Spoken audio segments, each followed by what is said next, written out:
মাননীয় স্বরাষ্ট্রমন্ত্রীর প্রত্যক্ষ নির্দেশনায় সুন্দরবন অঞ্চলের সক্রিয় সকল বনদস্যুর বিরুদ্ধে বাংলাদেশ কোস্টগার্ড কঠোর অবস্থানে রয়েছে।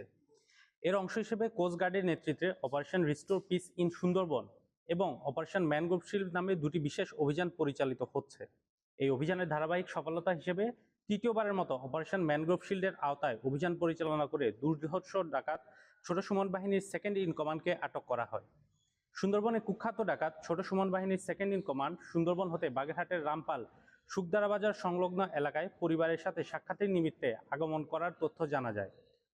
প্রাপ্ত গোপন তথ্যের ভিত্তিতে গত 20 এপ্রিল 2026 তারিখ সোমবার রাত 10টায় কোস্টগার্ড মোংলা কর্তৃক উক্ত এলাকায় একটি বিশেষ অভিযান পরিচালনা করে সুন্দরবনের কুখ্যাত ডাকাত ছোট সুমন বাহিনীর second in command Mohammad Abus Samad মোল্লাকে আটক করা হয়।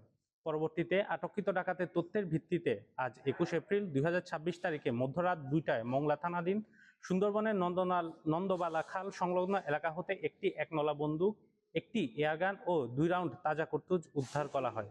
আটককৃত ডাকাত মোহাম্মদ আব্দুস সামাদ মোল্লা বাগেরহাট জেলার রামপাল থানার বাসিন্দা। সে দীর্ঘদিন যাবৎ ছোট সুমন বাহিনীর সেকেন্ড ইন কমান্ড হিসেবে ডাকাতি করে আসছিল। জব্দকৃত অস্ত্র, গোলা বারুদ ও আটককৃত ডাকাতের পরবর্তী আইনানুগ ব্যবস্থা গ্রহণের কার্যক্রম প্রক্রিয়াধীন রয়েছে। সুন্দরবনকে সম্পূর্ণরূপে দস্যুমুক্ত করতে বাংলাদেশ কোস্টগার্ড ভবিষ্যতেও এ ধরনের অভিযান অব্যাহত রাখবে।